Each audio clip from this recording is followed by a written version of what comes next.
तर सेकंड सेशनमध्ये तुमचं मी पुन्हा एकदा स्वागत करतो. अ, मागे फर्स्ट सेशनमध्ये आपण बघितलं, की इजिप्तच्या मोहिमेमध्ये नेपोलियनने कोणकोणत्या युद्धामध्ये विजय मिळवला. तर यातलं सगळ्यात लेटेस्ट जो एकूण युद्धभूमी होती ती म्हणजे कैरोची, ज्याला पिरॅमिडचं युद्ध आपण म्हटलं. तर पिरॅमिडच्या युद्धामध्ये जो विजय झाला, त्यानंतर नेपोलियनने ज्या सुधारणा त्या इजिप्तमध्ये केलेल्या आहेत, त्या इजिप्तमधल्या सुधारणामुळे इजिप्तचं एकूण आधुनिकीकरण होत होतं. तर या संदर्भामध्ये आणखी एक गोष्ट तुम्हाला मला सांगावीशी वाटते, की इजिप्तच्या या नेपोलियनच्या मोहिमेचा जगाच्या इतिहासावर खूप मोठा एक प्रभाव निर्माण झालेला आहे, परिणाम झालेला होता आणि एक महत्त्वाचं योगदान नेपोलियनचं या दृष्टिकोनातून मानलं जातं, जेव्हा त्याने इजिप्तवर आक्रमण केलं. आता इजिप्तवर आक्रमण केल्यानंतर अ, फ्रान्सच्या दृष्टिकोनातून जितकं इजिप्तला समजून घेण्याचं होतं, त्या दृष्टिकोनातून नेपोलियनने स्वतःसोबत तेव्हा आक्रमण करत असताना बरेचसे इतिहासकार, अभ्यासक, विद्वान, विद्यार्थी हे सगळे स्वतःसोबत घेतले होते. वैज्ञानिक सुद्धा घेतलेले होते, की जेणेकरून आपण एका अशा देशामध्ये जातोय, की ज्याचं प्राचीन इतिहासामध्ये खूप नाव आहे आणि अशा संस्कृतीच्या विषयी आपल्याला माहिती जी आहे ती या आक्रमणामध्ये भेटेल. हा एक त्याचा एक खूप चांगला दृष्टिकोन होता, जो जगाच्या इतिहासामध्ये खूप महत्त्वाचं योगदान देणारा ठरला. कारण की जेव्हा नेपोलियनने इजिप्तवर आक्रमण केलं, इजिप्त जिंकून घेतलं, तेव्हा पिरॅमिडच्या संपूर्ण त्या प्रदेशामध्ये जे विद्वान त्याने सोबत नेले होते, जे इतिहासकार नेले होते, जे पुरातत्वविद तिथे नेले होते, त्या लोकांनी काय केलं, की त्या पिरॅमिडच्या आसपासच्या प्रदेशामध्ये खोदकाम करायला सुरुवात केली होती. कारण की इतका मोठा इतिहास जो आहे, तो आता इतिहासाच्या इतक्या मोठ्या कालखंडामध्ये दबलेला होता, मातीखाली गेला होता. तर पिरॅमिडचं संशोधन तिथे सुरू झालं. तुम्हाला जे पिरॅमिड जे दिसतात, त्यांचा इतिहास जो तुम्हाला दिसतो, ज्या राजांची माहिती तुम्हाला दिसते, ती सगळीच्या सगळी माहिती शोधायला या लोकांनी सुरुवात केली होती. आता तेव्हाच्या कालखंडामध्ये एक खूप मोठं प्रश्न जो होता, तो इतिहासकारांच्या मनामध्ये होता, जेव्हा ते इजिप्शियन संस्कृतीचा अभ्यास करायचे. ती होती इजिप्शियन संस्कृतीची लिपी. म्हणजे जी कोणती भाषा इजिप्शियन लोकं जी बोलायचे, तर ती भाषा तेव्हाच्या कालखंडात कोणाला माहीत नव्हती.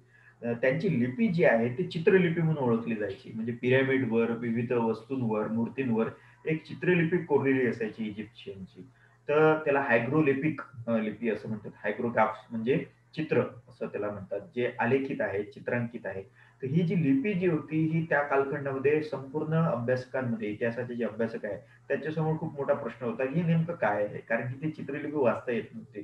तर नेपोलियनच्या आक्रमणानंतर, कैरो जिंकल्यानंतर नाईल नदीच्या खोऱ्यामध्ये जे मोठं उत्खनन झालं, त्या उत्खनामध्ये एक असा महत्त्वाचा आविष्कार, शोध लागला, की ज्याच्यामुळे ही जी गूढ लिपी होती ती वाचण्यात आली. नाईल नदीच्या खोऱ्यामध्ये उत्खनन करत असताना एक स्टोन जो आहे म्हणजे दगड जो आहे, तो या अभ्यासकांना मिळाला, ज्याला रोझेटा स्टोन असं म्हणतात. रोझेटा स्टोन म्हणजे काय? या रोझेटा स्टोनचं इतिहासातलं स्थान काय तुम्ही एक लक्षात घ्या, की या रोझेटा स्टोनवर 3 भाषा होत्या. सगळ्यात पहिली इजिप्शियन चित्रलिपी होती.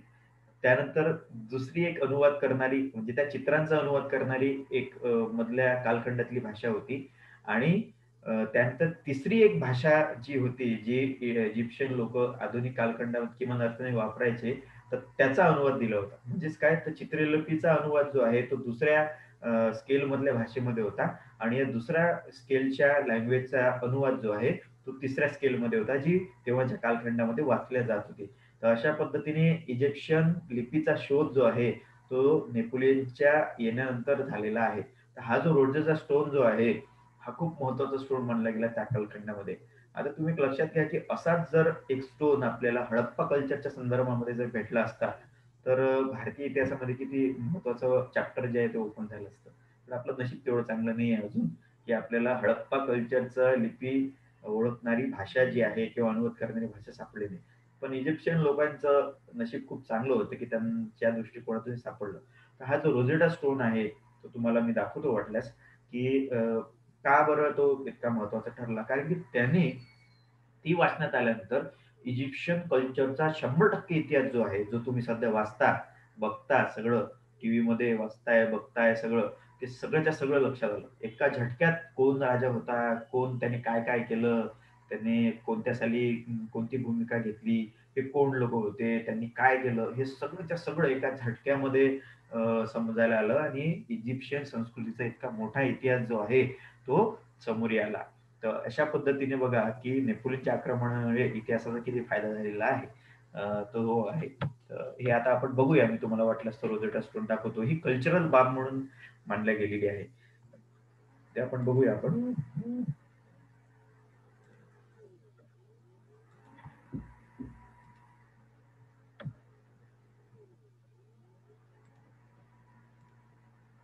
तर तुम्हाला मी पहिले रोझेटा स्टोन जो आहे तो दाखवतो.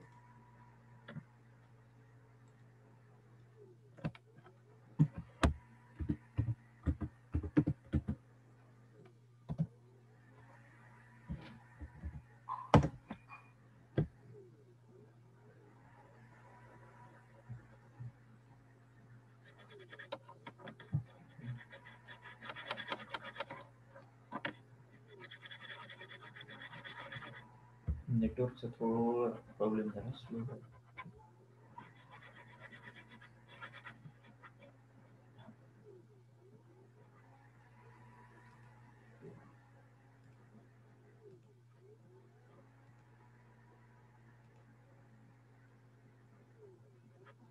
हे बघा. हा आहे तो रोसेटा स्टोन. तो सध्या ज्या म्युझियममध्ये आहे, ब्रिटिश म्युझियममध्ये त्याचं हे चित्र आहे.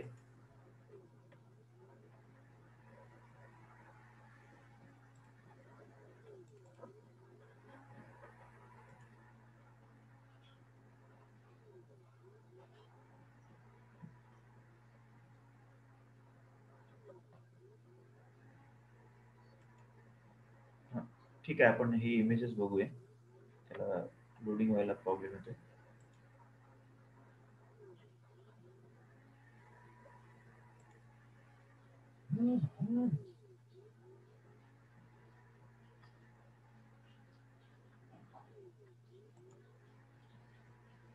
इथे तुम्ही बघू शकता की या 3 फळ्या तुम्हाला दिसून येतील. जसे 3 लँग्वेजेस दिसून येतील.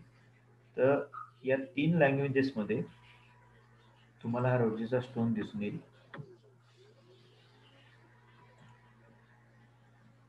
या वरच्या फळीमध्ये जो तुम्हाला आता क्लोजली दिसणार नाही थोडासा. वरच्या फळीमध्ये तुम्हाला इजिप्शियन प्राचीन लिपी जी आहे, ज्याला हायग्रोलिपी असं आपण म्हटलं ते दिसून येईल. त्यानंतर ही दुसरी लँग्वेज तुम्हाला इथे दिसून येईल आणि या तिसऱ्या ह्याच्यामध्ये या 3 लँग्वेजचं किंवा या वरच्या पट्टीतल्या भाषेचं लिपीचा अनुवाद करणारी तिसरी लिपी तुम्हाला दिसून येईल. तर अशा पद्धतीने ह्या संपूर्ण रोसेडा स्टोनमुळे काय झालं, की ॲक्चुअल हायग्रोग्लिफिक लिपी जी आहे, ती इजिप्शियनची ती दिसून आलेली आहे. तर हा जो रोटेट स्टोन जो आहे, तो तुम्हाला नाईल नदीच्या पात्रामध्ये सापडला तत्कालीन अभ्यासकांना आणि तो पुढे मग आलेला तुम्हाला दिसून येतो. हे तेव्हाच्या कालखंडामध्ये खूप मोठं आश्चर्य होतं, की ज्यामुळे कसं आहे, की आपल्याला असं लक्षात येतं, की कधी-कधी आक्रमणाचा फायदा कशा पद्धतीने होत राहतो व्यक्तिपरत्वे. तर इथे हा रोजेस स्टोन जो आहे तो तर मी याची इमेज जी आहे ती वाटल्यास तुम्हाला नंतर ग्रुपवर टाकून देईन. तर इथे दाखवण्याचा मुद्दा असा, की ज्या पद्धतीने तो आपल्यासमोर येतोय त्यातून एका मोठ्या संस्कृतीचा अभ्यास जो आहे तो इथून सुरू झाला. तर इजिप्शियनोग्राफी हा नवीन शास्त्र जे आहे इतिहासामधलं जे आहे, ते सुरू झालं ते याच्यानंतर सुरू झालेलं आहे. तर आता आपण पुढचा मुद्दा बघूया नेपोलियनच्या आक्रमणामधला. ठीक आहे.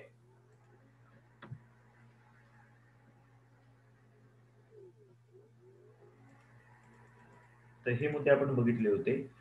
इजिप्तमध्ये कल्याणकारी योजनांची अंमलबजावणी. आता अबू किर बे युद्ध किंवा नाईल नदीचे युद्ध ज्याला म्हटलं गेलं, ते 1 ते 3 ऑगस्ट 1798 साली जे आहे ते झालं. आता हे जे युद्ध आहे ते खऱ्या अर्थाने नेपोलियनच्या दृष्टिकोनातून खूप अ, वाईट आणि नकारात्मक युद्ध असं समजलं जाते. कारण की या युद्धामध्ये नेपोलियनचा पराभव झालेला आहे. आता हे युद्ध जे आहे, ज्याला नाईल नदीचं युद्ध असं म्हणतात किंवा त्याला दुसरं सुद्धा नाव आहे अबू किर बेचं युद्ध असं. बे म्हणजे काय तर आखात किंवा त्या प्रक्रियेतला टापू जो आहे त्याला नाव होतं अबू किर बेचं युद्ध. ते नाईल नदीच्या त्या संपूर्ण क्षेत्रामध्ये जिथे ती समुद्राला मिळते, एडनच्या आखातामध्ये तिथे झालेलं हे युद्ध आहे. आता हे युद्ध जे आहे ते जगप्रसिद्ध युद्ध सुद्धा म्हटलं जातं. जसं पिरॅमिडचं युद्ध आहे. ते का बरं प्रसिद्ध झालं? कारण की या मध्ये नेपोलियनचा जो पराभव झाला तो खऱ्या अर्थाने नेपोलियनच्या एकूण आयुष्यातला एक महत्त्वाचा पराभव समजला जातो. आता या पराभवाचं कारण काय होतं, हे सुद्धा आपल्याला किमान अर्थाने बघायचं आहे. तर त्यासाठी तुम्हाला मी पुन्हा एकदा मॅपवर नेतो. आता अबुकीर बेचं युद्ध जे झालेलं आहे, ते कोणत्या क्षेत्रामध्ये झालं? तर या क्षेत्रामध्ये झालेलं आहे. हा जो तांबडा समुद्राचा पट्टा आहे, या समुद्रामध्ये हे अबुकीर बेचं युद्ध झालं आहे. अबुकीर बे या क्षेत्रामध्ये आहे. आता या युद्धामध्ये नेपोलियनचा पराभव कसा काय झाला, हे तुम्हाला लक्षात घ्यावं. बघा, नेपोलियनचा पराभव प्रत्यक्ष अर्थाने झालेला नाही, तर नेपोलियनच्या फ्रेंचच्या नौदलाचा पराभव हा झालेला आहे. तेव्हाच्या काळखंडामध्ये नेपोलियन जो आहे, तो कैरोमध्ये होता. तो राजधानीच्या शहरात होता. त्याचे जो अधिकारी होता, त्याच्या अधिकाऱ्याला तिथे एक सक्त आदेश देण्यात आले होते तेव्हाच्या दरम्यान, की जे फ्रेंचांचं नौदल होतं, कारण की एकूण जर आपण म्हणायला जाऊया, तर नेपोलियन जो आहे तो इजिप्तमध्ये या फ्रेंच नौदलाच्या आधारावर आला होता. तर या फ्रेंच नौदलाला आदेश असे होते, की या आखातामध्ये जहाज जे आहे ते बंदराच्या जवळ ठेवू नका, तर ते विस्तारित ठेवा. म्हणजे काय, तर या बंदराच्या या प्रदेशामध्ये तुम्ही कोणतीही नौका जी आहे, ती इथे ठेवू नका. तर ती विभाजित करून इकडे-तिकडे या दुसऱ्या प्रदेशामध्ये ठेवा. तर हे त्याने का बरं सांगितलं होतं त्याच्या अधिकाऱ्यांना, जे नौदल अधिकारी होते? कारण की या संपूर्ण क्षेत्रामध्ये इंग्लंडचं नौदल जे होतं, ते गस्त घालायचं, फिरायचं आणि शत्रू राष्ट्रांच्या बोटींना नष्ट करायचं. तर यामुळे नेपोलियनला ही फिकीर महत्वाची होती, की आपलं जर जहाज जे आहेत, ज्या जहाजातून आपण आलो, आपलं नौदल एवढं मोठं जे आहे, या नौदलांना जर सुरक्षित ठेवायचं असेल, तर इंग्लंडच्या नौदलापासून वाचून ठेवावं लागेल. म्हणून त्याने आपल्या अधिकाऱ्याला आदेश दिला होता, की कोणत्याही परिस्थितीमध्ये तुम्ही अबुकीर बेच्या आजूबाजूच्या प्रदेशामध्ये आपलं जे नौदल आहे ते विखुरित ठेवा, ते एकत्र ठेवू नका. पण इथे त्याच्या फ्रेंचच्या अधिकाऱ्यांनी, नौदलीय अधिकाऱ्यांनी त्याचं म्हणणं ऐकलं नाही आणि एके दिवशी काय झालं, म्हणजे 1 ऑगस्टला काय झालं, की इंग्लंडचं एक महत्त्वाचं नौदल जे आहे, ते या क्षेत्रामध्ये आलं आणि या क्षेत्रामध्ये जे फ्रेंच जहाजा मोठमोठ्या उभ्या होत्या, त्या संपूर्ण त्यांना दिसल्या आणि इंग्लंडच्या नौदलाने त्याच्यावर खूप मोठं आक्रमण केलं. आता इंग्लंड तर हे नौदलाची राणीच म्हटलोय आपण. समुद्राची राणी का बरं म्हटलं जायचं? कारण की इंग्लंडचं नौदल खूप सशक्त होतं, समृद्ध होतं. मोठमोठे आरमार जर आपण म्हणायला जाऊया, त्यातलं एक महत्वाचं आरमार म्हणजे इंग्लंडचं होतं. मोठ्या प्रमाणात लष्करी कवायती करणारं तोफखाना दळ जे होतं, या संपूर्ण नौदलाच्या अखत्यारीत होतं आणि जो अनुभव त्यांचा होता, तो इतर देशांपेक्षा कितीतरी पुढे नेणारा होता.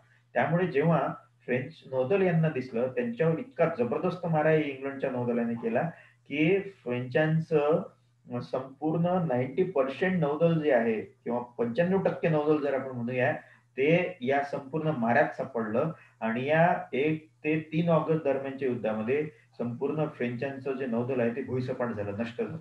म्हणजे इंग्लंडच्या नौदलाने फ्रान्सच्या या संपूर्ण नौदलाला नष्ट करून टाकलं. फक्त 3 ते 4 जहाजं जी आहेत, ती तिथून पळून गेली म्हणून वाचली. नाहीतर सगळ्याच्या सगळ्या ज्या बोटी ज्या आहेत, ते या आक्रमणामध्ये नष्ट झाल्या. अशा पद्धतीने बघा, नेपोलियनचा सल्ला झुगारल्यामुळे या प्रदेशामधलं असणारं नौदल जे होतं फ्रान्सचं, ते एका झटक्यात नष्ट झालं. आणि याच्यामुळे खऱ्या अर्थाने इंग्लंड जे आहे, ते या क्षेत्रामध्ये वर्चस्ववादी पुन्हा झालेलं दिसून येतं. तर ही जेव्हा बातमी नेपोलियनला मिळाली, तेव्हा खऱ्या अर्थाने त्याला फार वाईट वाटलं आणि त्याची एक आणखी या प्रक्रियेमध्ये कोंडी झाली. बघा, ब्रिटिश नौदलाला जेव्हा जो फ्रान्सचा नौदलाचा विनाश झाला, त्याच्यामुळे काय झालं, की नेपोलियन जो आहे, तो इजिप्तमध्ये कोंडला गेला. कोंडला का बरं गेला?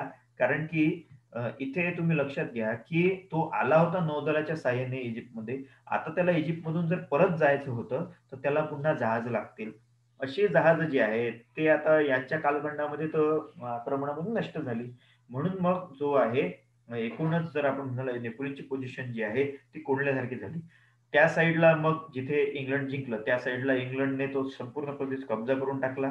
तर इकडून इंग्लंड, खालून इंग्लंड आणि वरून मग पुन्हा एकदा तुर्कस्तानकडे जेव्हा ही बातमी गेली, की अबुकीर बेच्या युद्धामध्ये नेपोलियनचा पराभव झालेला आहे, तेव्हा या पराभवाचं एकूण जे परिणाम जो आहे, त्याचा असा झाला, की तुर्कस्थानच्या बादशहाला सुद्धा आता असं वाटलं, की आपण नेपोलियनचा पराभव करू शकतो आणि म्हणूनच त्याने वाटचाल करायला प्रारंभ केला. त्याने नेपोलियनच्या दृष्टिकोनातून आक्रमण करण्याचा प्रयत्न केला आणि त्या सैन्याची जमवाजमव सुद्धा केली. तर अशा पद्धतीने अबुकीर बेच्या युद्धामध्ये नेपोलियनचा जो एकूण पराभव झाला, त्या पराभवामुळे त्याचे शत्रू जे आहेत, त्यांचं मनोबळ जे आहे, आत्मविश्वास जुनावला आणि त्यांनी आता नेपोलियनच्या विरोधात संघर्षाची भूमिका करायला सुरुवात केली. तर इथे जे सैनिक त्याचे मारले गेले होते या अबुकीर बेच्या युद्धामध्ये, त्यामुळे नेपोलियनची संख्या सैनिकांची जरा कमी झाली होती आणि त्याची कोंडी सुद्धा झाली होती. कारण की इंग्लंड आता त्याच्यावर खालच्या बाजूने आक्रमण करण्यासाठी तयारी करत होतं. तर दुसरीकडे आता तुर्कस्तानचा राजा जो आहे, बादशाह जो आहे, तो सुद्धा आता त्याच्यावर आक्रमण करण्यासाठी सिद्ध होत होता. तर अशा पद्धतीने फ्रान्समध्ये जाता येत नाही आणि फ्रान्समध्ये जाता येत नसल्या कारणाने 2 महत्त्वाच्या शत्रू राष्ट्रांच्या वेढ्यात तो पडलेला होता आणि नेपोलियनची जी एकूण स्थिती जी होती, ती आता जरा नकारात्मक होती आणि म्हणूनच नेपोलियनला याच्यातून मार्ग काढण्याचा प्रयत्न तो आता करायला लागला होता.